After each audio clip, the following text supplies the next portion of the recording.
네, 2021 에듀테크 코리아 포럼 B트랙 함께하고 계십니다. 여러분 잘 쉬다 오셨습니까? 저희 AI, 인공지능에 대해서 이야기를 나누고 있죠. 앞서서 트렌드, 인재 육성에 관한 이야기를 나눴고요. 이제 AI 준비 전략입니다. 자, 교육을 이롭게 사람과 조화롭게 이제 이번 트랙도 시작을 하도록 하겠습니다. 오늘날 인공지능은 현재 해결하기 어려운 수많은 교육적 문제들을 해결함과 동시에 인간의 삶의 질을 한층 더 높일 수 있는 무한한 잠재력을 보유하고 있는 것으로 여겨지고 있습니다. 인공지능이 가져올 새로운 교육의 혁신에 정말 많은 분들이 기대를 하고 있는데요.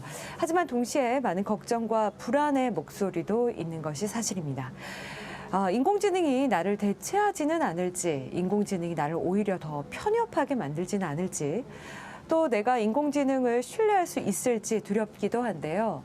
과연 인공지능은 교육을 어떻게 이롭게 만들 수 있을까요? 우리는 인공지능을 어떻게 지혜롭게 받아들여야 하는 걸까요? 전문가 세 분을 모시고 심도 있는 강연 들어보고 또 Q&A 시간도 가도록 하겠습니다. 첫 번째 발표는요. 마이크로소프트의 안토니 살시토 교육사업 총괄 부사장님께서 준비를 해주셨네요. 교육의 재해석, 포스트 코로나 시대 변화라는 주제로 발표를 해주시겠는데요. 안토니 살시토 부사장님은 마이크로소프트 입사 초기 윈도우 엔토 및 윈도우 9 출시와 다수의 외부 지원 활동에 참여를 하셨습니다. 휴튼 미플린 하코트 서부 주지사 대학 그리고 스티븐스 공과대학교 웹 캠퍼스 이사회 위원으로 참여를 하셨고요. 지금은 미국 창업교육재단 티치 그리고 유럽 경영개발재단 이사회 구성원이시기도 합니다. 데일리 어드벤처라는 사이트에 여러 국가의 귀감이 되는 교육자, 학생, 교육계 지도자 그리고 학교를 이끄는 사람들에 대한 다양한 이야기를 소개하고 계십니다. 안토니 살시토 부사장님 연결해 보겠습니다. 안녕하세요. Hello. 안녕하십니까. 여러분과 함께하게 돼서 대단히 기쁩니다. 정말 엄청난 변화의 시기에 이렇게 기술과 관련해서 여러분들께 대화를 할 수 있게 되어서 대단히 기쁩니다. 정말 이 기술을 활용해서 우리가 교육을 더 발전시키고 또 우리 학생들의 재능을 더욱더 확장시켜 줄 수 있고 그것을 통해서 미래를 바꿔나갈 수 있다는 그런 가능성을 우리가 지금 보고 있는데요. 오늘 저는 정말 인간의 재능에 이런 AI가 얼마나 긍정적인 영향을 주고 그것을 확장해 줄 수 있을 것인지 그리고 또 우리가 윤리적으로 책임성 있게 그리고 안전하게 AI를 어떻게 활용해야 할 것인지에 대해서도 좀 말씀을 드리고 싶습니다. 지금 세계 각지의 학교들이 팬데믹 상황에 대응을 하고 있죠. 그러면서 이제 팬데믹이 다 종식될 때까지 기다리고 그런 다음에 우리가 다시 노멀, 정상 상태로 돌아가자, 다시 학교로 돌아가자 이렇게 생각하는 분들도 있습니다. 그런데 사실 과거로 돌아가는 것이 아니라 미래의 학교를 향해 우리가 앞으로 나아가야 한다고 생각을 합니다. 그래서 엄청난 그 기술이 가진 잠재력을 활용을 해서 학습과 그리고 학습자를 우리가 변화로 이끌어줘야 된다고 생각합니다. 지금 굉장한 적응의 시대이고 굉장히 복잡한 문제의 시대인데요.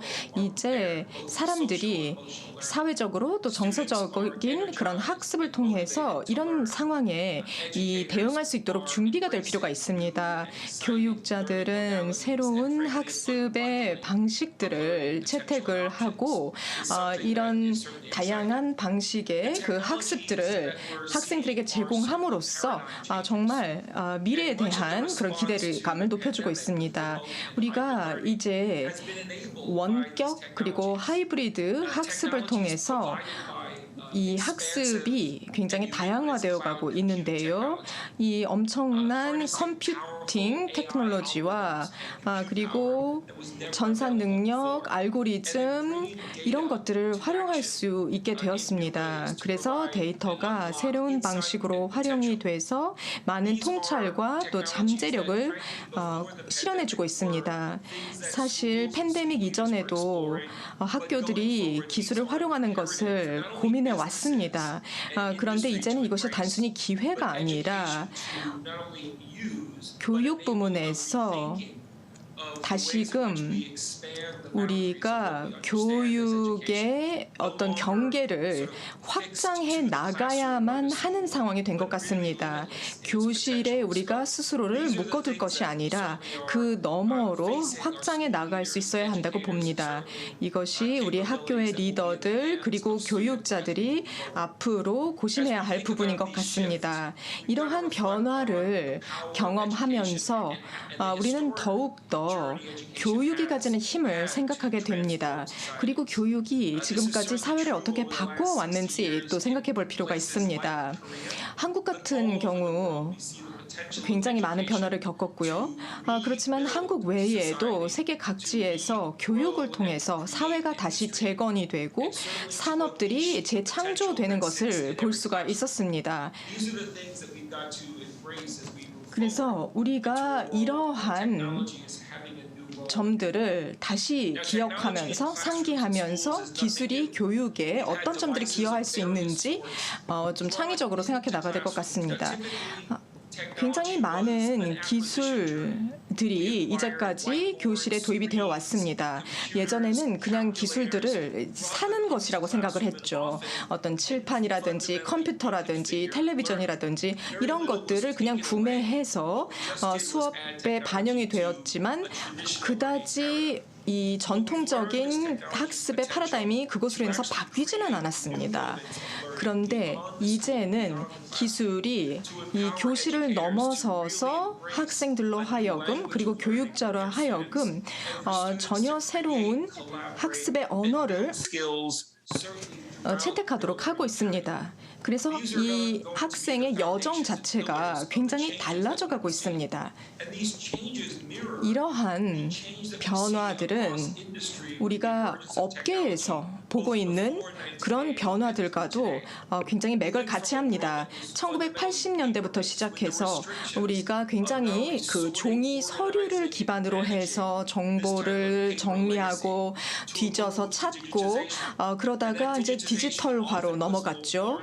그리고 디지털화는 이제 결국 데이터 수집과 연결이 되는 개념이었습니다. 그래서 이제 주로 트렌드를 분석하는데 이런 데이터가 활용이 되었죠. 그리고 나서 이제는 AI와 그 AI가 제공할 수 있는 그 통찰 덕분에 데이터를 가지고 훨씬 더 다양한 어떤 성과들을 낼 수 있게 되었습니다. 그래서 이제 학생들이 역량을 개발하고 또 미래의 일일 세계에 대비가 될 수 있도록 하는데 정말 이 AI를 기반으로 한 새로운 그런 학습 패러다임이 앞으로 유효해질 것이라고 생각하고 많은 가능성이 열리리라고 생각합니다. 그리고 학교에서 이제는 우리가 일의 세계의 니즈를 잘 반영할 수 있어야 합니다. 그 어느 때보다도 인류 역사상 그 어느 때보다도 학교가 이 협력을 하면서 학습을 하면서 일의 세계와 이 정렬이 되면서 일일 세계에 필요한 그런 역량들을 또 학교에서부터 배워 나가고 있습니다. 그래서 학교에서 협업하고 하는 이런 방식들이 결국에는 또 일일 세계에서 학생들이 앞으로 협업하는 데 필요한 그런 스킬들과 일치한다라고 봅니다. 그래서 이런 다양한 툴과 기술들을 활용해서 아이디어와 이제 꿈을 실현해 나가는 그러한 여정이 더욱더 발전적으로 전개되고 있습니다. 이제 지금 다양한 기술들이 앞으로 미래를 이끌어 나갈 텐데요. 여기 뭐 양자 컴퓨팅도 있고 블록체인도 있습니다만 이 학생들이 이런 다양한 기술을 생각하고 또 교육자들이 이런 기술들을 학습 환경에서 적용을 할 때 이 기술이 할 수 있는 그런 여러 가지 가능성들이 그 학습의 중심에 놓여야 된다고 생각합니다. 그래서 학생들이 자신들의 재능을 활용을 해서 정말 세계를 근본적으로 바꿀 수 있도록 하는 그런 기회를 부여받아야 된다고 생각합니다. 그들의 비전과 꿈을 실현할 뿐만 아니라 궁극적으로는 이 지구상의 여러 문제를 해결할 수 있는 새로운 산업이 또 학생들의 힘으로부터 나올 수도 있을 거라고 저는 생각을 합니다. 이제 스킬이 굉장히 빨리 바뀌고 있고 일의 세계가, 일의 환경이 계속 바뀌고 있습니다.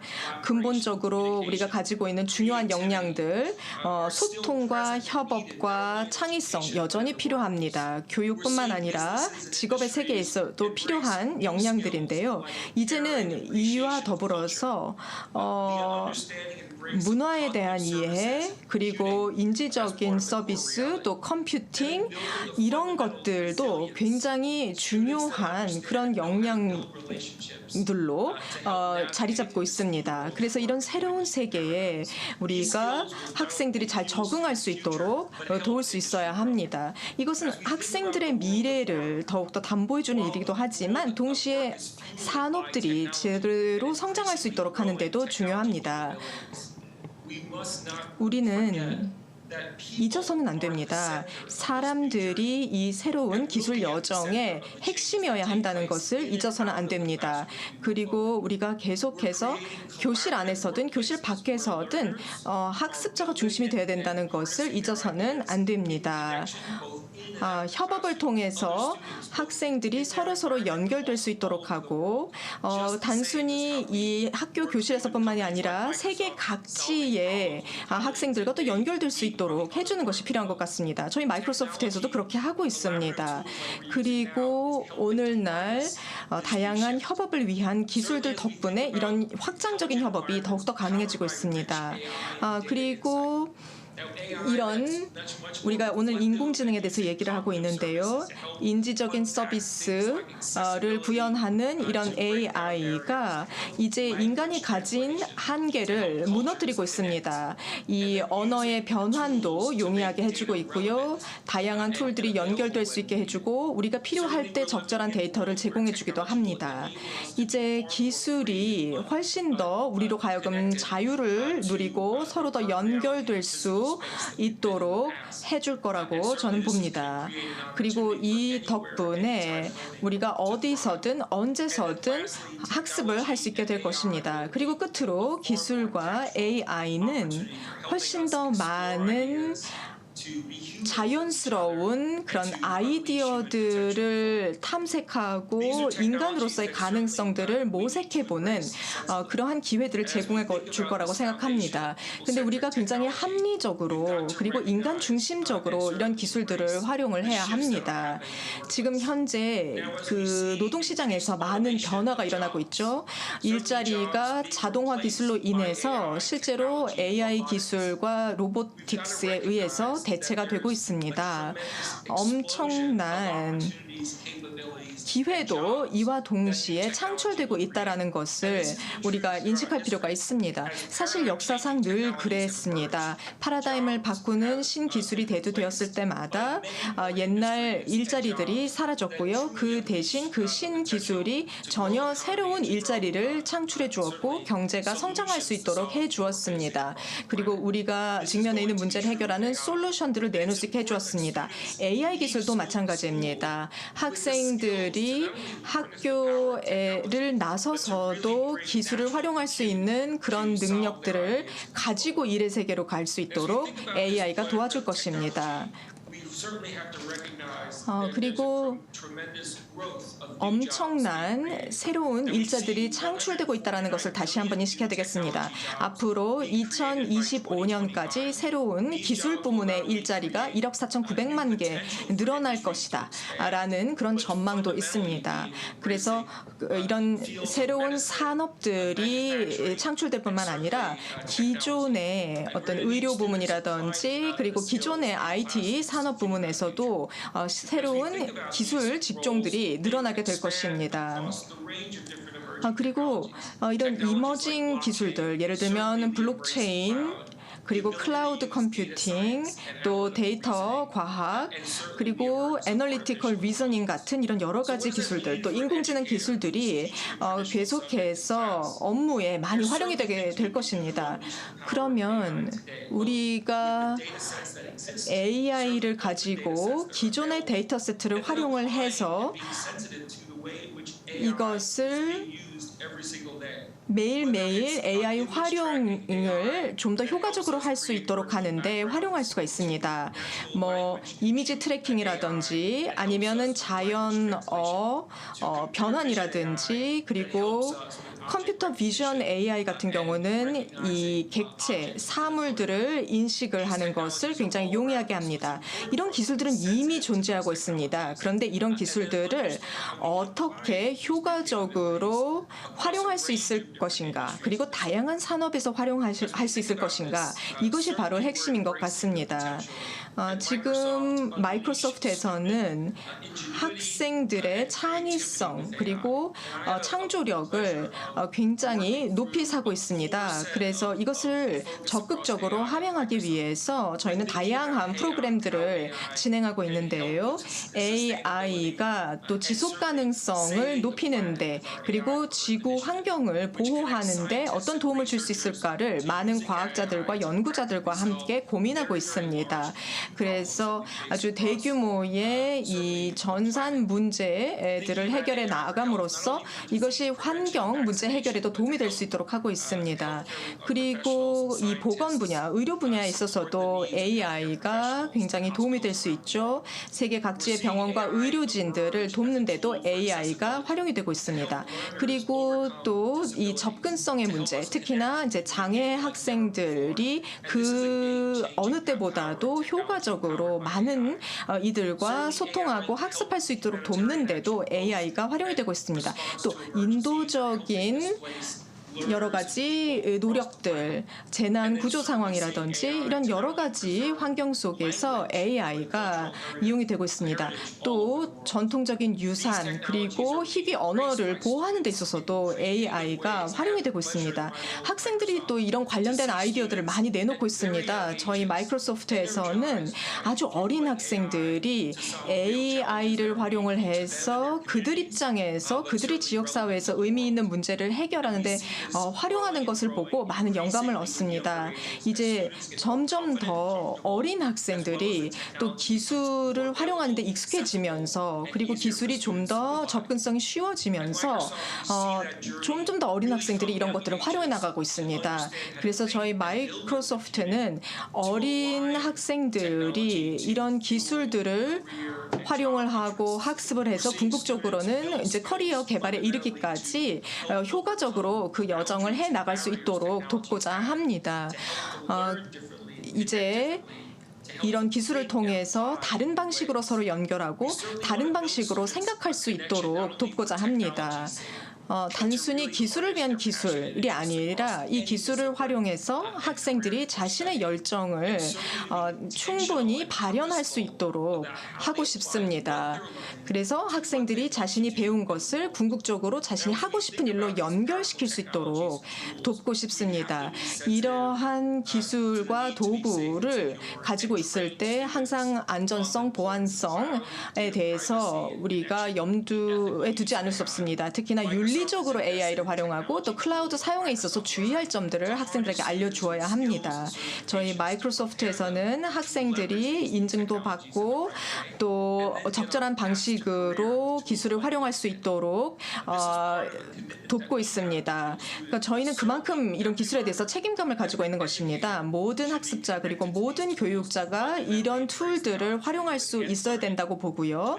그것을 통해서 학습을 증진하고 또 학생들의 학습을 맞춤해야 된다고 생각을 합니다. 그런데 그것보다 더 중요하게는 학생들이 일의 세계로 진출을 했을 때 그들의 잠재력을, 재능을 극대화할 수 있어야 된다라고 저희는 믿습니다. 그래서 우리는 궁극적으로 지구상 모든 학생이 더 큰 성취를 할 수 있도록 힘을 길러줘야 된다고 봅니다.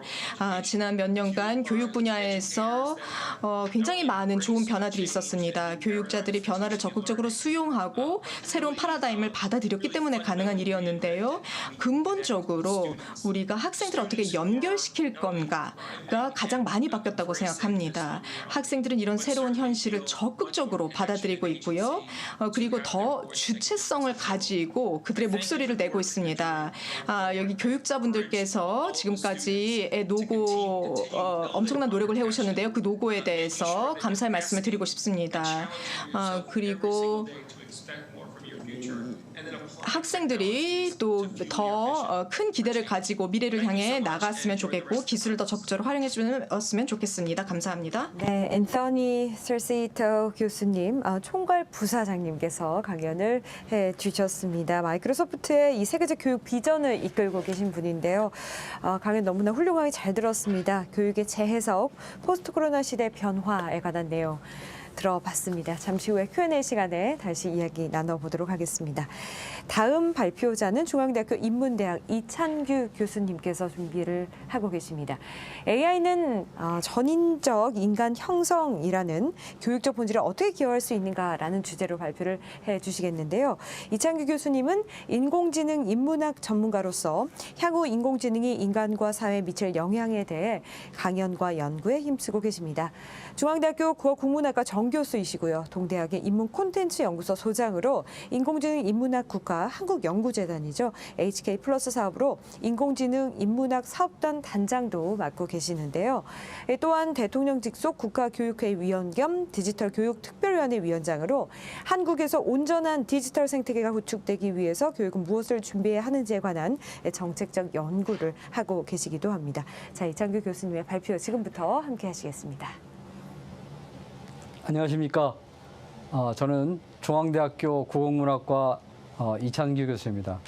오늘 여러분께 말씀드리고 싶은 내용은 AI를 우리가 교육에 적용할 때 어느 정도의 강도와 어느 정도의 속도로 우리가 AI를 사용할 것인지에 대해서 한번 생각해보는, 특히 한국의 교육적 현실에서 AI를 교육 현장에 적용할 때 어떤 문제점이 있고 어떤 준비를 해야 되는지, 또 한 인간의 전인적 인간 형성이라는 관점에서 볼 때 이 AI의 적용이 어떤 의미를 가지고 있는지를 함께 생각해 보고자 오늘 발표를 맡게 되었습니다.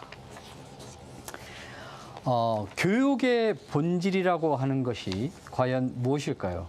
현대적 관점에서 보면 저는 교육의 본질은 크게 두 가지라고 생각을 합니다. 첫 번째는 한 인간의 역량을 개발해 주는 것이겠죠. 그리고 두 번째는 가치를 형성해 주는 것입니다. 한 인간의 역량을 개발하는 것은 인간이 지닌 신체적, 지적 능력을 개발해 주는 것이고, 그리고 지식을 축적시켜주며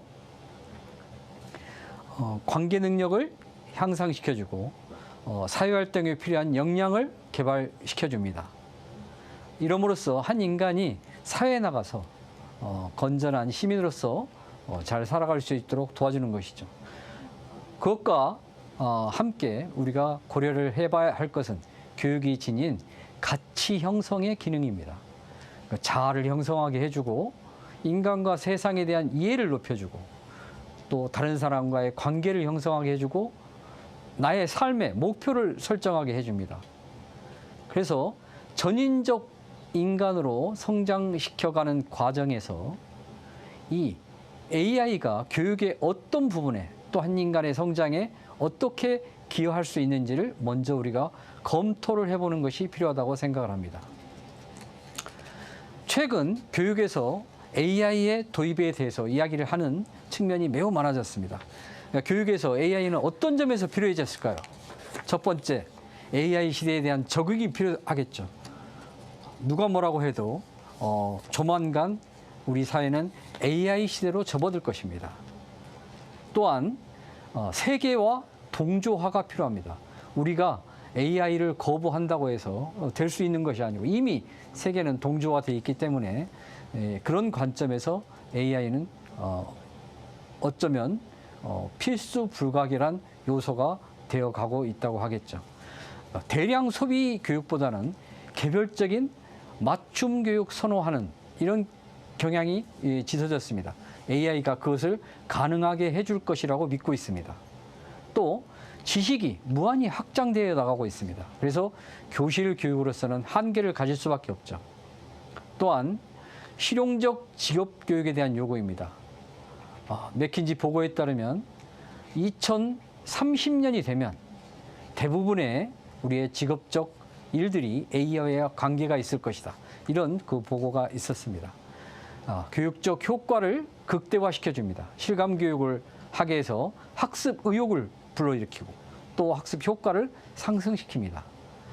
교육 격차 해소에 대한 사회적 요구가 있습니다. 이 교육 격차는 오늘날 우리가 해결해야 될 아주 중요한 문제 중에 하나입니다. 그런데 이 AI가 개별적으로 학생들에게 맞춤 교육을 해줄 수 있다고 믿기 때문에 이 AI가 교육 격차 해소에 기여를 할 수 있다고 생각을 하는 거죠. 또 학습 매체가 매우 다양해졌습니다. AI를 통해서 메타버스와 같은 이런 다양한 플랫폼들이 등장을 하게 되고 그래서 그 AI가 그 메타버스에서 역할을 함으로써 학생들에게 훨씬 그 다양한 매체를 제공해 줄 수 있게 되는 겁니다. 그러면 AI의 활용이 교육에 있어서 수동적 역할을 하는 것일까요? 아니면 능동적 역할을 하는 것일까요? 그 문제에 대해서 우리가 한번 생각을 해봐야 될 것입니다. 현재 교육에서 AI는 어떻게 활용되고 있는지 한번 살펴보겠습니다. 먼저 학습자 측면에서는 AI 역량을 기르기 위한 기초교육, 즉 컴퓨팅적 사고와 코딩, 알고리즘 이런 것들이 이제 AI를 통해서 이루어지고 데이터를 립러닝하여 원하는 결과를 도출해내기 위한 실습 교육도 이루어집니다. 또 AI 프로그램의 도움을 받아서 원하는 것을 수행하는 교육도 부분적으로 이루어집니다. 요즘 인공지능의 도움을 받아서 내가 그림을 잘 못 그리는데 그리기 도구 활동으로 이렇게 활용하는 이런 그 강의실에서의 이 작업들이 이루어지고 있죠. 현재는 학생의 기본적인 역량을 직접적으로 강화시켜 주기보다는 학습 수행을 보다 쉽게 해주는 도구로서 AI가 활용되고 있다고 할 수 있습니다. 그 교육자 측면에서는 어떨까요? 학습 역량을 높이기에 AI가 학습을 도와주는 그 개인별 맞춤 교육이 시도되고 있습니다. AI 학습 분석과 AI 튜터 같은 그런 역할을 하고 있죠. 간단한 상담과 진로 안내 등도 지금 현재 AI 코치로 부분적으로 이루어지고 있습니다. 학생들에 대한 보조, 평가 보조 및 학급 관리, LMS나 LXP 같은 이런 플랫폼들을 활용해서 학급 관리를 할 수 있고 또 행정 업무 보조도 할 수 있습니다.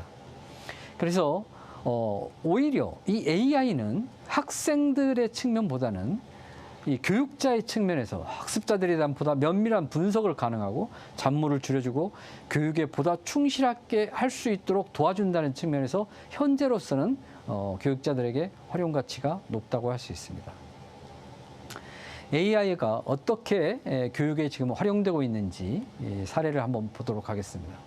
미국의 칸랩스쿨에 보면 모든 학생에게 동일한 교육 과정을 제공하지 않고 인공지능이 추천한 맞춤형 교육으로 개인별 교육 과정에 중점을 두는 이런 교육들이 이제 시도가 되고 있습니다.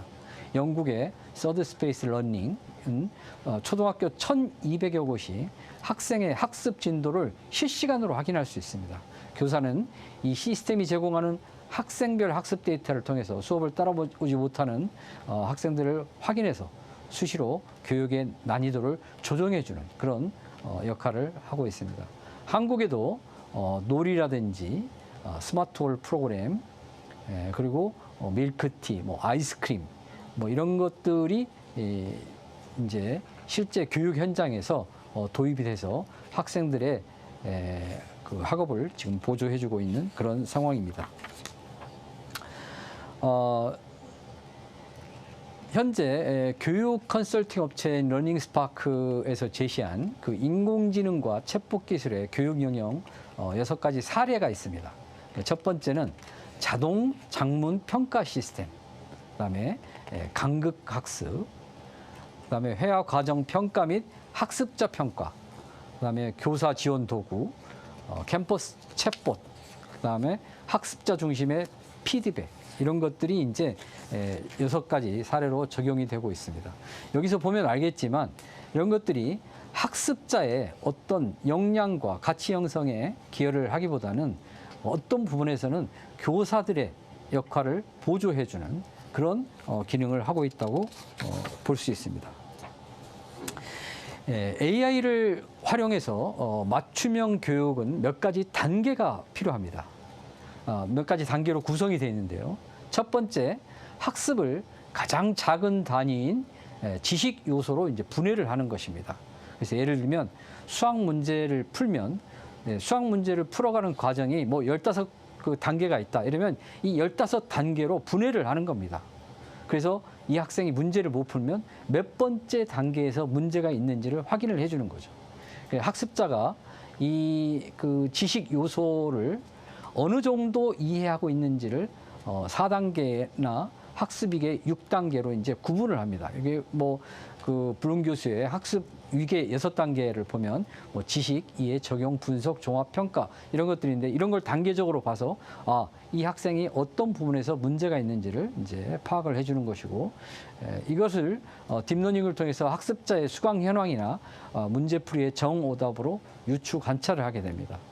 그래서 유추 관찰의 결과를 분석해서 어떤 지식 요소에서 문제점이 있는지를 발견하고 그 발견된 문제점을 중심으로 해결책을 제안하는, 이것이 지금 현재 AI를 활용한 맞춤형 교육의 단계입니다.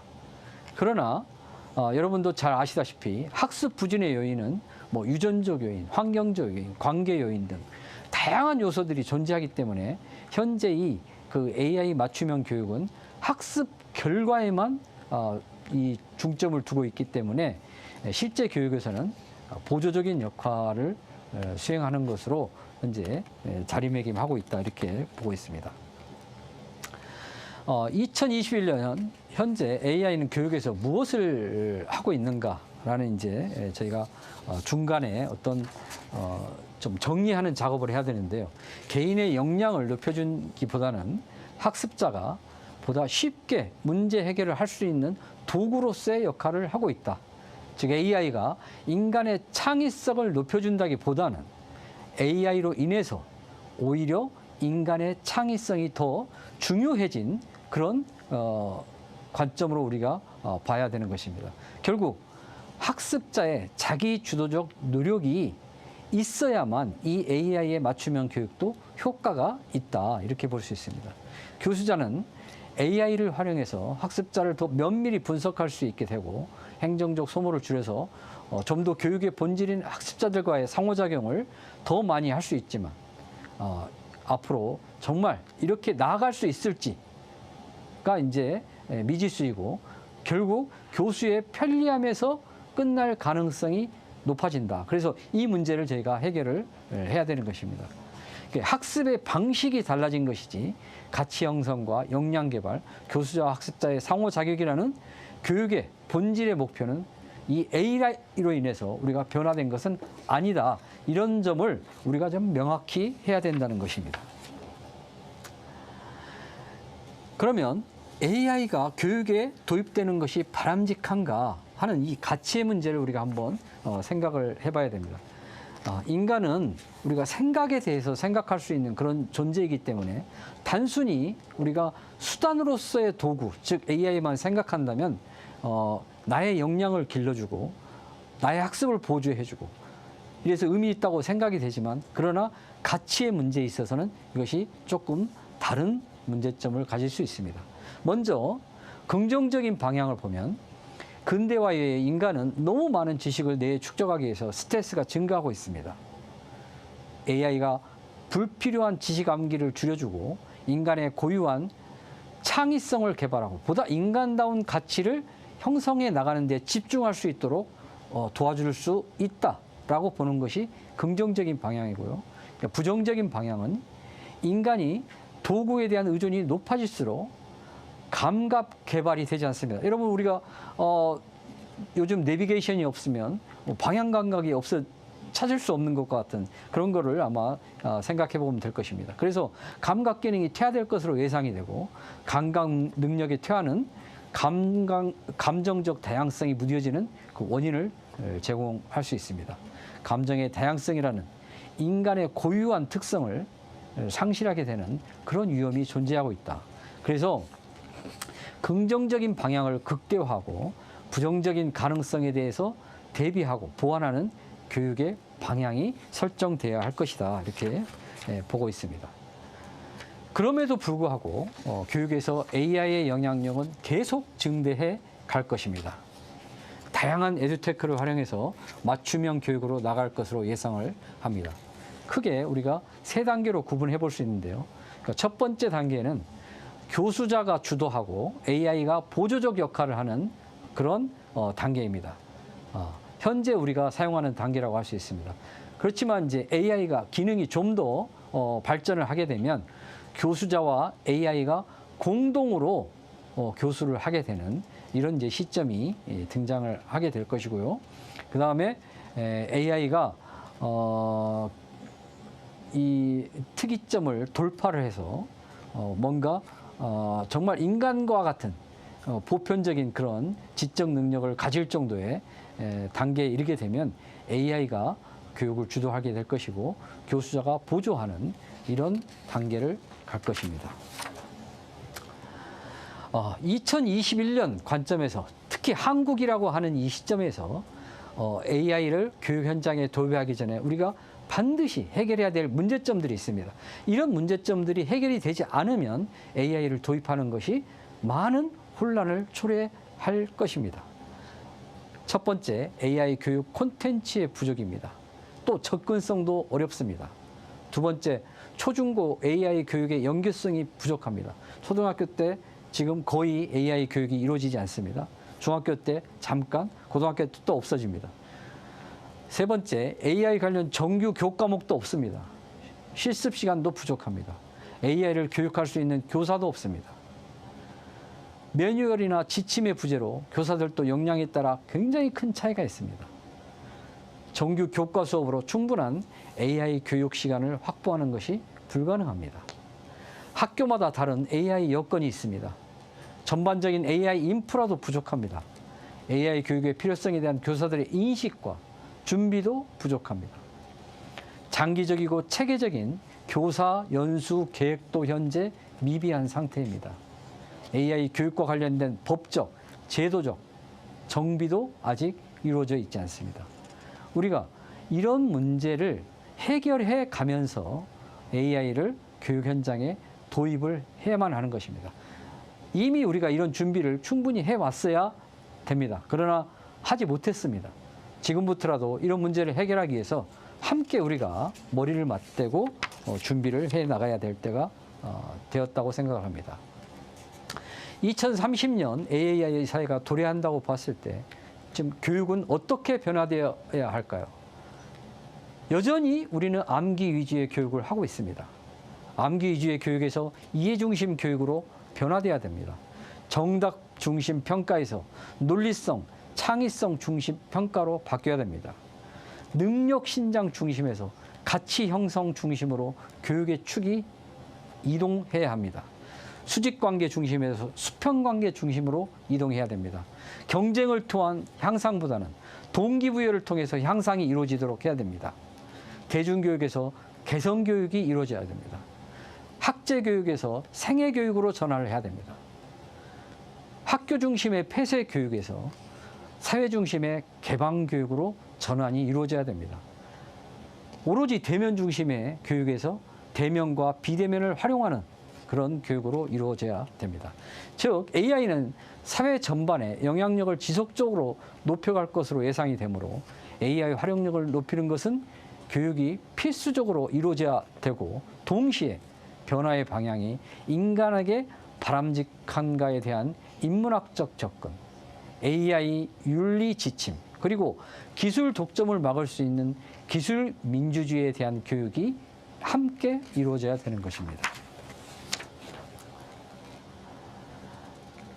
현재 그래서 AI와 관련한 교육은 초중고에서 AI와 관련한 컴퓨팅적 사고와 AI 이해 교육이 지금 현재 준비가 돼야 되고 고등학교 직업교육에서 고등직업교육에서 자신의 전공과 관련된 AI 활용 교육이 이루어집니다. 어떤 전공을 하든지 간에 내가 AI를 어느 정도 이해해서 AI를 활용할 수 있는 그런 교육이 이루어져야 되고 초중고생들을 위해서는 AI 기술 발전이 인간과 사회에 어떤 영향을 미치는지에 관한 AI 인문학 교육이 함께 이루어져야 됩니다.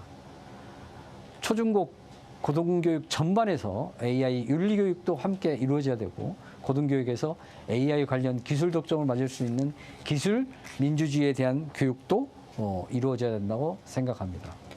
오늘 제가 이 에듀테크 포럼에서 AI를 도입해서 우리의 교육적 역량을 향상시켜가자는 이런 논의의 장에서 이런 말씀을 드리게 된 것은 현재 AI가 교육에 적용이 되기 위해서 우리가 어떤 준비가 필요한지 어떤 방향으로 나가야 되는지에 대해서 함께 우리가 기술의 발전뿐만 아니라 한 인간의 가치 형성 또 한 인간의 삶 나아가서 우리 사회의 나아가야 할 방향 이런 것과 함께 기술 발전이 고민을 해야 된다는 이런 관점에서 오늘 말씀을 드렸습니다. 제 발표는 이상 마치도록 하겠습니다. 감사합니다. 네, 이창규 교수님 발표 잘 들었습니다. 지금 온라인 통해서도 많은 분들이 피드백을 주고 계시는데요.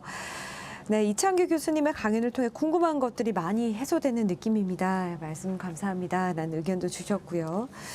계속해서 AI를 잘 이해하고 다룰 수 있는 것은 물론이고 AI가 인간과 사회에 기여하는 방향으로 나아가야 한다. 그것을 위해서 우리가 무엇을 준비해야 하는지 한번 생각해 볼 수 있었던 그런 강연이었습니다. 자, 다음 발표를 소개해 드리도록 하겠습니다. 다음은요, 대구 경북과학기술원 정보통신융합부 송진영 조 교수님께서 준비를 해 주셨는데요. 교육에서의 AI 기술 활용 어떻게 준비해야 학생들에게 가장 도움이 될까라는 주제로 말씀을 해 주시겠습니다. 송진영 교수님의 주 연구 분야는 인간-기계 상호작용, 인간-AI 상호작용, 크라우드 소싱, 인공지능 데이터셋, 컴퓨터 비전 등이고요. 특히 크라우드 소싱과 같은 HCI 분야의 방법론을 활용해서 기존 AI 기술의 한계점을 극복하는 연구를 중점적으로 해오고 계십니다. 지금까지 주 연구 분야와 관련해서 10여 편의 국제 논문이 HCI 및 AI 분야의 최고 학회죠. ACM, CHI, ACM, IUI 등의 발표가 되었고요. 그간의 연구 성과에 기반해서 다수의 우수 논문상을 받기도 하셨습니다. 송진영 교수님 모시고 발표 들어보도록 하겠습니다. 안녕하세요. 네, 디지스트 정보통신융합부의 송진영입니다. 저는 오늘 앞서서 마이크로소프트의 살시토 부사장님과 그리고 이창규 교수님께서 좋은 말씀을 해주셨는데요. 저는 오늘 이제 교육에서의 AI 기술 활용 어떻게 준비해야 학생들에게 가장 도움이 될까라는 주제로 저의 생각을 한번 간단하게 공유 드려보고자 합니다. 우선 제가 연구하고 있는 분야인 HCI, 휴먼 컴퓨터 인터랙션 분야에 대해서 간단하게 소개를 드리도록 하겠습니다. 이름 그대로 사람과 컴퓨터 간의 상호작용을 연구하는 학문인데요. 그래서 사람이 컴퓨터를 사용할 때 어떻게 하면 보다 쉽고 혹은 효율적으로 혹은 더 생산적으로 혹은 더 재미있게 컴퓨터를 사용해서 다양한 사람들과 소통을 한다든지 혹은 협업을 한다든지 혹은 어떤 주어진 과제를 달성한다든지 하는 어떤 일을 해낼 수 있도록 하는 그런 상호작용을 디자인하고 개발하는 그런 연구를 수행하는 학문이라고 보시면 되겠습니다. 이 중에서도 저는 특히 HAI라고 해서 휴먼 AI 인터랙션 분야를 이제 중점적으로 연구하고 있는데요. 이것은 인간과 AI 간의 상호작용을 연구하는 학문인데요. 이제 AI도 어떻게 보면 컴퓨터의 일부이긴 하지만 일반적인 컴퓨터와는 굉장히 다른 어떤 AI만의 특성을 많이 가지고 있습니다. 그래서 이런 AI만의 특성을 고려했을 때 어떻게 이런 사람과 AI 간의 상호작용을 잘 설계해서 이런 다른 사람과의 소통이나 협업이나 혹은 어떤 작업을 해내는 그런 과정을 더 잘 해낼 수 있도록 도와줄 수 있는지를 연구하는 학문이라고 보시면 되겠습니다. 이제 현대 사회가 사실 지금까지 굉장히 많은 새로운 기술들이 도입이 되었었죠. 그래서 이제 모두들 많이 쓰시는 소프트웨어일 거라고 생각합니다. 워드 프로세서인데요. 이제 마이크로소프트 워드도 있고 요즘은 구글 닥스라고 해서 아예 클라우드 환경에서 이제 다른 사람들과 함께 워드 작업을 할 수도 있는데요. 이런 워드 프로세스가 등장을 함으로써 기존에 조금 어려웠던 이런 글을 쓰고 작업물을 편찬하는 작업이 훨씬 쉬워졌습니다.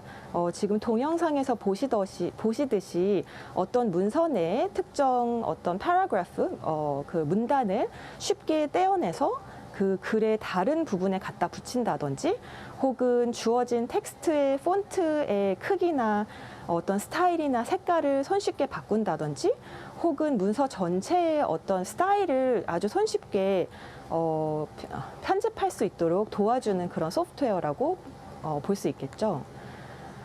그리고 이런 새로운 기술은 에이비에이션이죠. 이제 항공 서비스에도 도입이 되어 왔습니다. 이제 저희가 라이트 형제가 처음으로 이제 비행기를 날렸을 때를 생각해 보면은 아마 날개에 페달 정도 달려 있는 게 전부였을 거예요. 그런데 점점 이런 컴퓨터의 어떤 조종실이 발전을 하면서 굉장히 많은 컴퓨터들과 작동 기계와 버튼들이 이제 탑재가 되고 요즘은 이제 AI 기술도 도입이 돼서 자동 운행을 좀 도와주고 있다고도 하더라고요. 그래서 이렇게 점점 항공 기술이 발전하게 된 이유에는 그 파일럿뿐만이 아니라 그 승객들에게 좀 더 안전한 비행이 가능하도록 하기 위해서 이런 새로운 기술들이 끊임없이 도입되고 있다고 말할 수 있겠습니다. 그리고 물류센터에서도 사실 새로운 기술들이 굉장히 활발하게 도입이 되고 있어요. 지금 보시는 동영상은 아마존의 물류센터에서 스마트 로봇들이 이제 물건들을 옮기고 있는 장면인데요. 아마존에서는 이렇게 스마트한 로봇을 물류 시스템에 도입을 함으로써 훨씬 효율적으로 일을 처리할 수 있게 되었다고 해요. 그래서 비용도 절감하고 이제 소비자 측면에서는 훨씬 더 싼 값으로 서비스를 이용하게 된 거겠죠. 그리고 VR 게임에서도 이제 게임 시장에서도 굉장히 많은 발전과 변화가 있었는데요. 이제 VR 게임 같은 게 그 예가 될 수 있을 것 같아요. 굉장히 새로운 패러다임의 어떠한 그런 게임을 새롭게 도입을 함으로써 사람들에게 전에 없던 새로운 경험을 선사할 수 있게 된 것이죠. 그래서 이렇게 어떤 새로운 도메인 혹은 분야에 새로운 기술이 이제 소개가 될 때는 사실 다 목적을 가지고 있다고 생각을 해요. 워드 프로세스 같은 경우에는 더 손쉽게 문서 편집을 도와주기 위함이었고, 항공은 더 안전한 서비스를 제공하기 위해서였고, 물류센터에서는 더 효율적인 그런 서비스를 제공하기 위해서, 그리고 또 게임 산업에서는 전에 없던 새로운 재미있는 경험을 제공하기 위해서 이런 기술들이 도입됐다고 볼 수 있겠습니다. 그렇다면 저희가 교육이라는 분야에 있어서 새로운 기술인 이 AI라는 기술을 도입하고자 하는 목적은 무엇일까요? 혹은 그 목적은 무엇이어야 한다고 생각하시나요? 여기에 대한 해답을 얻으려면 저는 이제 교육의 목적이 무엇인가에 대해서도 다시 한번 생각해 보면 좋을 것 같습니다. 그래서 저도 이제 자료들을 좀 많이 찾아봤는데, 이제 교육이 제 전공 분야는 아니다 보니까 발표를 준비하면서 자료들을 좀 찾아봤는데, 영국의 닉 깁 교육 담당 부장관님의 말씀이 저는 되게 와 닿더라고요. 이분께서 말씀해 주시기를 우리 모두의 교육 서비스를 제공함에 있어서의 목표는 다음 세대의 지식 있는 시민들을 교육하고 그들에게 지금껏 인류에게 혹은 현대 사회에 생각되고 말해진 최고의 것들을 소개하고 그리고 더 나아가 그들 스스로가 자신을 위해서 지식을 습득하고 문화를 익히는 것에 대해서 즐거움을 느끼고 그것을 사랑할 수 있도록 그런 마음을 심어주는 데 교육의 목표가 있다고 했고요. 또 한편으로는 교육은 젊은이들이 좋은 직업과 또 성취감을 얻는 데 필요한 그런 준비들을 해줌으로써 이 어린이들, 청소년들, 더 나아가 젊은이들이 사회 경제의 온전한 주체가 될 수 있도록 돕고 그리고 이들이 도전을 극복하고 성공할 수 있는 또 기회와 그런 회복력을 주고 도덕적 성격을 갖도록 보장하는 어떻게 보면 이렇게 경제에 기여하는 일종의 실용적인 교육 사업으로도 볼 수 있다고 말씀을 하셨습니다. 그런데 이제 이렇게 보면 사실 굉장히 교육이라는 거는 가치 판단적이고 좀 어렵기도 하고 좀 굉장히 설명이 길죠. 그래서 저는 오늘 발표를 위해서 제가 생각하는 교육의 목적을 아주 간단하게 한 줄로 한번 생각을 해봤는데요. 저는 교육의 목적은 이 학생들이 학습을 함으로써 배움을 통해서 지속적으로 끊임없이 성장할 수 있고 성장할 수 있는 원동력을 제공을 하는 게 교육의 목적이라고 생각을 합니다. 그렇다면 저희가 어떻게 하면 이렇게 학생들이 끊임없이 성장할 수 있도록 교육 시스템을 통해서 도와줄 수 있을까요? 저는 이제 제가 공학도이기 때문에 공대생의 관점에서 접근을 해보자면 사실 사람 하나하나도 하나의 이제 러닝 시스템이라고 볼 수가 있을 것 같아요. 인풋이 있고 이 러닝 시스템이 인풋을 받아들여서 그것을 아웃풋으로 내면은 그 아웃풋의 피드백을 다시 인풋으로 받음으로써 학습을 계속 해 나가면서 점점 발전하는, 배워나가는 그런 이제 시스템이라고도 볼 수 있을 거예요. 그래서 결국 여기서 러닝의 핵심은 저는 피드백을 주는 과정, 이 피드백을 통해서 점점 성장하도록 도와주는 과정에 있다고 생각을 했습니다. 그런데 저희 이제 교육 현장에서의 교실의 모습을 들여다보면 이렇게 피드백을 각 학생 한 명 한 명에게 양질로 디테일하게 제공하는 게 사실 굉장히 어려운 일이라는 생각이 들었습니다. 이제 제가 초등학교를 다닐 때는 제 기억에 한 반에 한 40명 정도의 친구들이 있었던 것 같고요. 지금 저희 아이가 초등학교 1학년인데 저희 아이 같은 경우는 한 반에 20명 정도 학생들이 있더라고요. 이제 인구 절벽이다라고 할 만큼 사실 이제 출산율도 문제이고 하지만 여전히 그 한 학급에 학생의 수는 많은 편이라고 생각합니다. 그렇기 때문에 이제 선생님 한 분께서 이렇게 20명의 학생들에게 디테일한 피드백을 제공하기가 사실은 이제 수업 시간 내에서 이제 쉽지 않은 환경이라고 할 수 있겠습니다.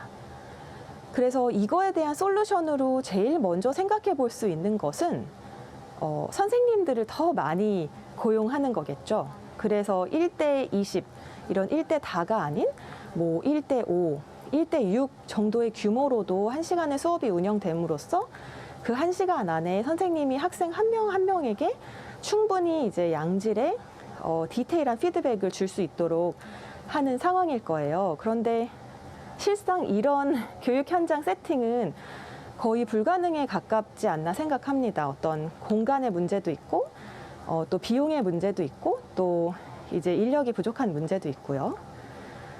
그래서 이에 대한 솔루션으로서 저는 교육 현장에 이런 AI 애플리케이션들 혹은 AI 서비스를 도입함으로써 선생님은 AI 서비스를 사용해서 학생들에게 짧은 시간 안에 더 양질의 디테일한 피드백을 제공하고 학생들은 이런 AI 어플리케이션과 상호작용을 함으로써 더 이제 그 피드백을 통해서 스스로 성장할 수 있는 이런 기회를 마련해주면 좋을 것이라고 생각합니다. 그러면 저희가 이렇게 교육 현장에서 이런 AI 어플리케이션을 적용하고자 할 때 어떠한 점들을 좀 고려를 해야 할까요? 이제 저희가 흔히 AI다라고 얘기하면은 이게 인공지능이다 보니까 교육 현장에 AI 서비스나 어플리케이션을 도입하기만 하면 뚝딱하고 이 AI가 뭐든지 알아서 척척 해낼 것 같은데 실상은 그렇지가 않습니다. 이런 AI 어플리케이션들은 스스로 뭘 할 수 있는 게 없고 결국은 선생님이나 학생들 간의 어떤 인터랙션을 통해서만 그 유의미한 어떤 정보와 결과를 이제 낼 수가 있어요. 그래서 이제 이런 AI 서비스를 제공하는 데 있어서는 이런 인터랙션을 고려하고 설계하는 게 굉장히 중요하다고 말씀드릴 수 있겠습니다.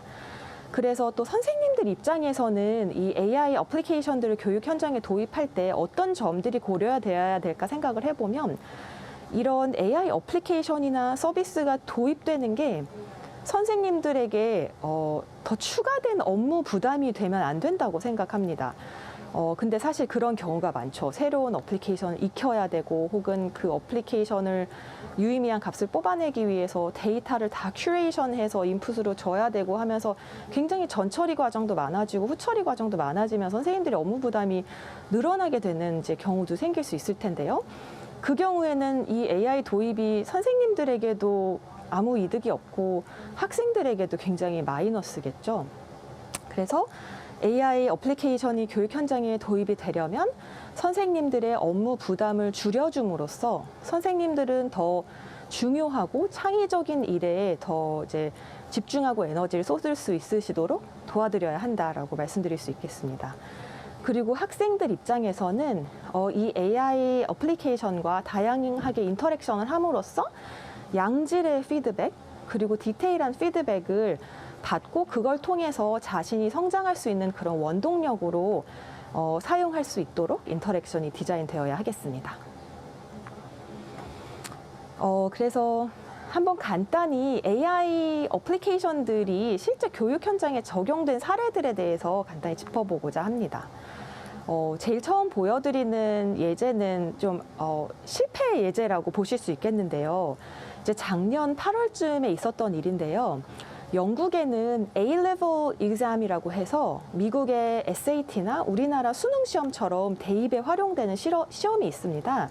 그런데 작년 초부터 이제 코로나 때문에 학생들이 A-level 테스트를 도저히 이제 볼 수가 없는 상황이 돼서 국가에서 AI 알고리즘을 통해서 모든 학생들의 점수를 그냥 예측해서 부여하는 방식으로 A-level 스코어를 부여한 적이 있었습니다.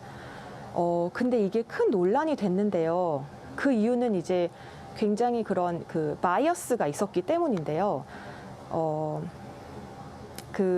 예를 들면은 굉장히 부유하고 잘 사는 동네의 학생들은 예년 점수들보다 평균적으로 조금씩 높게 점수가 부여되고 조금 열악하고 좀 잘 못 사는 지역의 아이들은 예년보다 좀 낮은 점수가 부여되는 등 이런 그 불공정한 점수 부여가 있었다는 게 밝혀졌고 이 때문에 많은 학생들과 선생님들이 정부를 대상으로 고소를 하였고 결국은 이렇게 AI가 예측한 A-level 스코어를 전부 폐기하는 걸로 결론이 난 사태가 있었습니다.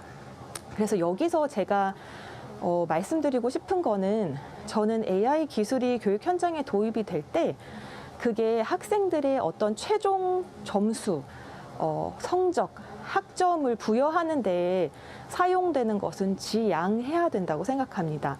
다만 그 중간중간의 과정에서 뭐 월말 평가라든지 진단 평가라든지 이런 아니면 퀴즈라든지 이런 데서 AI가 학생들을 중간중간 평가해 줌으로써 그 평가 피드백을 통해서 성장할 수 있는 기회를 주는 쪽으로 적용이 되도록 이제 고심되어야 한다고 생각합니다. 이제 또 하나의 안 좋은 이그젬플은 사실 이 edtech라는 이 사업이 지난 수년간 굉장히 많이 그 스타트업 회사들로 출몰을 했었는데요. 또 굉장히 많이 실패를 겪기도 했습니다.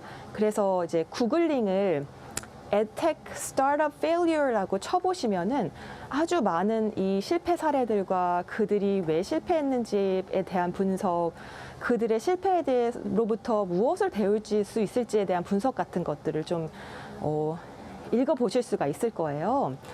그래서 이제 이런 스타트업 사업이 실패를 하는 데는 당연히 여러 가지 요인들이 있겠지만 그중에서 이제 오늘 강연과 좀 관련된 내용을 3가지만 꼽아보자면 이제 불필요하게 고도화된 테크닉을 적용한 것을 예시로 들더라고요. 예를 들면은 간단한 룰 베이스드로 충분히 서비스가 가능한 유형의 어플리케이션을 어떤 그 회사 사업의 PR 목적으로 아주 복잡한 딥러닝 모델을 씀으로써 복잡도만 사실 증가시켰지 애큐러시는 그렇게 높아지지 않았다든지 혹은 소비자들이 원하는 니즈 방향으로 발전하지 못했다든지 이런 이슈들이 있을 수 있겠고요. 그리고 또 하나는 이제 이런 서비스나 어플리케이션들에 너무 많은 피처가 있었다는 걸 또 들 수가 있겠습니다. 이제 너무 많은 기능들, 피처들이 있다 보면은 좀 사용을 포기하게 되죠. 저희가 다른 앱들을 사용해 보셨을 때도 아마 경험해 보신 적이 있을 거라고 생각됩니다. 그리고 마지막으로 이러한 어플리케이션이나 서비스들이 그 운영 방식이 좀 투명하지 않고 그리고 사실 가장 중요한 사용자이자 고객인 선생님들의 어떤 인풋과 피드백이 많이 반영되지 못했었다고 해요. 그 반면에 좀 좋은 이그젬플들도 보여드리려고 하는데요. 이거는 듀오링고라고 하는 이제 무료 언어 학습 서비스인데요. 이 듀오링고 같은 경우는 내가 이전에 학습했던 엑서사이즈에 등장했던 단어, 문장들을 기반으로 내가 다음번 엑서사이즈로 무엇을 학습할지를 개인화돼서 모든 사람에게 이제 자신에게 맞는 그런 엑서사이즈를 제공하는 서비스로 굉장히 성공을 했고요. 저한테는 또 특히 의미가 있는 게 제가 연구하는 분야인 HCI라는 분야에 어떻게 보면 아버지뻘인 CMU 대학의 루이 버난 교수님께서 창업을 작게 시작하셨다가 크게 성공한 그런 사례이기도 합니다. 그리고 마지막으로 어시스트먼트라는 ITS 서비스도 사실 좋은 이그젬플이 된 것 같아요. 굉장히 많이 이제 영미권에서는 사용을 하고 있는 것으로 알고 있고요. 근데 이 서비스에서도 재미있는 베타 버전의 또 서비스를 제공을 하고 있더라고요. 그게 이제 뭐냐면 그 학생들에게 피드백을 자동으로 제공을 해주는 거예요. 여기서도 마찬가지로 선생님들이 학생 한 명 한 명에게 피드백을 주기 위해서 너무 많은 시간이 든다는 점을 참아서 그걸 좀 극복할 수 있도록 자동으로 피드백을 지원하는 그런 서비스를 베타 버전으로 출시를 했는데요. 사실 이게 굉장히 어려운 문제입니다. 이렇게 어떤 피드백을 정말 정확하고 사용자의 니즈에 맞게 제공을 하는 이런 거는 아직까지도 연구 주제로 활발하게 연구되고 있을 만큼 굉장히 어려운 그런 주제라고 말씀드릴 수 있겠습니다. 그래서 마지막으로 제가 요즘 하고 있는 연구를 간단히 소개해드리고자 하는데요. 이게 제가 이제 2달 전까지 카이스트의 연구조 교수로 일하고 있을 때 그때 같이 일했던 학생들과 바로 지난주에 제출한 논문인데요. 이제 선생님들께서 수업 자료를 가지고 학생들한테 제공할 어떤 피드백 프롬프트를 만들 때 그 프롬프트를 더 쉽게 생성해 줄 수 있도록 하는 어떤 파이프라인을 저희가 제안한 거라고 보시면 될 것 같습니다. 그래서 선생님들께서는 knowledge graph라고 하는 형태로 이제 그 렉처 매터리얼에 있는 키워드 하나하나를 어노테이션을 함으로써 근데 이 어노테이션 과정에서 이제 AI 자연어 처리에 도움을 받고요. 그렇게 함으로써 한번 널리지 그래프를 형성해 놓으면은 굉장히 다양한 방식의 프롬프트를 그게 힌트가 됐건 질문이 됐건 피드백이 됐건은 그 널리지 그래프를 트레이스 함으로써 이제 생성해낼 수 있도록 하는 그런 연구가 되겠습니다. 그래서 마지막으로 정리를 하자면은 AI는 어떤 방식으로 사용이 되어야 할까? 특히 교육 현장에서 AI는 각 학생들이 배움을 통해서 성장하는 것을 도울 수 있도록 그런 도움을 제공하는 방향으로 이 교육 현장에 도입이 되어야 한다고 생각합니다. 그리고 이제 많은 AI 베이스드 이런 에듀테크 기업들이 출몰도 했었지만 실패도 했던 이유가 결국은 유저들의 니즈, 그러니까 선생님과 학생들의 니즈를 정확하게 이해하지 못했기 때문인 탓도 있는 것 같아요. 그래서 이렇게 선생님과 학생들이 정말 어떤 측면에서 AI를 교육 현장에서 필요로 하는지에 대한 심도 있는 그런 니즈 파인딩이 필요하다고 생각하고 이거는 사실 저희 HCI 연구에서 아주 잘하는 부분이기도 합니다.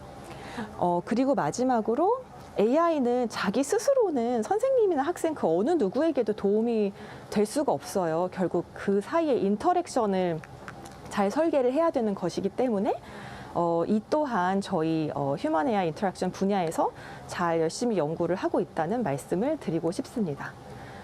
이것으로 저의 발표는 마치도록 하겠습니다. 감사합니다. 네, 고맙습니다. 송진영 조 교수님의 강연 함께 하셨습니다. 교육에서의 AI 기술 활용 어떻게 준비해야 학생들이 가장 도움이 될까라는 주제로 말씀을 해주셨습니다. 학생 기계인에게 가장 최적의 배움을 줄 수 있는 방향으로 학생에게 도움을 줄 수 있는 방향으로 AI가 계속해서 발전하고 나아가야 한다라는 말로 저는 정리를 할 수 있을 것 같습니다. 자, 이제 연사분들과 함께 여러분의 피드백, 여러분의 질문 이야기 나눠보는 시간입니다. 사실 저희가 한 3, 4분밖에 남지 않았습니다. 그래서 질문을 많이 못 드리는데 게다가 앞서 발표를 해주셨던 두 분이 개인적 사정으로 인해서 이번 시간을 참여하지 못하게 돼서요. 어떻게 보면 좀 잘 됐습니다. 우리 조 교수님과 더 많은 이야기를 나눠볼 수 있을 것 같아요. 두 가지 질문 정도 드리면 좋을 것 같습니다. 일단 응원의 메시지, 의견 많이 주셨어요. 너무나 발표 감사합니다. 기술의 융복합이 이렇게 학생들의 창의성과 만나서 발현될 일들이 참 기대가 됩니다. 이런 말씀 해주셨고요. 응원의 메시지, AI로 배우는 게 참 흥미롭고 너무나 좋습니다. 이런 말씀도 해주셨습니다. 질문부터 드리도록 하겠습니다. 저도 궁금했어요. 이 논리성과 창의성 중심의 평가로 변환될 경우에 평가의 객관성이 무너질 수 있다는 그런 비판이 있는데요. 이 점에 대해서 교수님 어떻게 생각하십니까? 에티코리아에서 질문을 주셨습니다. 우선 질문 감사드리고요. 저는 이 평가의 목적이 또 뭐냐에 따라서 과연 객관적인 평가가 반드시 필요한지 아닌지, 그리고 어떤 평가의 질 혹은 평가가 정말 그 학생에게 도움이 되는지는 그 평가의 어떤 객관성 유무와는 상관이 없다는 생각이 들고요. 그리고 이렇게 논리성과 창의성에 더 이제 포커스가 된 그런 방식의 교육과 평가가 이루어진다면 그에 맞는 또 평가 루브릭을 잘 설계함으로써 이게 이제 완전히 0이다 1이다의 어떤 그런 객관적인 평가는 아니더라도 충분히 학생들에게 납득이 되고 좋은 피드백으로서 작용할 수 있는 그런 평가를 만드는데 이제 많은 교육계 분들도 실제로 노력을 하고 계실 거고 그런 식으로 발전할 것이라고 생각합니다. 네, 평가의 방향이 조금 달라져야 된다. 그런 쪽으로 좀 더 연구를 하고 발전시켜야 된다라는 말씀으로 이해를 했습니다. 그래서 에티코리아가 이와 같은 질문을 주신 것 같고 이어서요. AI 교육을 구현하기 위해서는 그래서 이 교수자 또한 AI에 대한 폭넓은 이해가 필요하다고 생각을 하는데요. 앞서서 앞에 있는 트랙에서도 계속 얘기를 했습니다. 우리 선생님들도 교수자들도 해당 역량을 향상시킬 수 있도록 노력을 해야 되는데 어떻게 저희가 향상을 시킬 수가 있을까요? 사실 굉장히 어려운 문제인 것 같습니다. 왜냐하면 선생님들 사실 본 업무들도 있으신데 그 네. 이외에 추가 시간을 내셔서 이렇게 AI라는 하나의 어떻게 보면 작은 학문 영역을 따로 또 공부를 하셔야 되는 부담이 아마 있으실 텐데요. 제 생각에는 이런 에듀테크 포럼 같은 이런 행사 하루 정도 시간 내서 참여해 보시면 굉장히 이제 지금 현재 앞서 나가고 있는 이 AI 테크닉들에 대한 어떤 시류 같은 것에 대해서도 금방 이제 캐치업을 하실 수 있을 것 같고요. 네. 사실 교육 현장이나 이렇게 직접 AI 기술의 엔드 유저로서 사용하시는 분들은 기술의 아주 세세한 어떤 수학적이고 알고리즘적인 면까지는 꼭 굳이 알지 않으셔도 된다고 생각합니다. 그래서 요즘은 또 자료들도 많이 되어 있으니까 조금 하이 레벨에서 이런 AI 기술에 대해서 이해할 수 있는 그런 자료들도 시간 나실 때 여유 시간에 좀 찾아보시고 하시면 좀 도움이 되지 않을까 생각합니다. 네, 이 변화에 능동적으로 잘 대처하기 위해서는 앞서도 계속 강조를 했지만 끊임없이 계속 공부를 하고 고민을 해야 할 것 같습니다. 말씀하신 것처럼 저희 포럼과 같은 아주 유익한 포럼을 함께 하시면서 계속 역량을 키워나가시고 또 트렌드도 한번 읽어보시는 그런 기회 가지셨으면 좋겠습니다. 내일까지 저희 포럼 진행이 되니까요. 여러분 끝까지 함께해 주시기 바랍니다. 자, 시간이 이제 다 돼서요. 이번 트랙도 이제 마무리를 하도록 하겠습니다. AI 준비 전략 트랙 B3였습니다. 교수님 고맙습니다. 감사합니다. 네. 자, 이렇게 해서 AI에 관해서 이야기를 나눠봤습니다. B트랙을 마무리하겠고요. 저희 한 10분 정도 쉬었다가 3시 30분에 이제 C트랙 학습 분석 표준 세션 넘어가도록 하겠습니다. 잠시 후에 뵙겠습니다. 고맙습니다.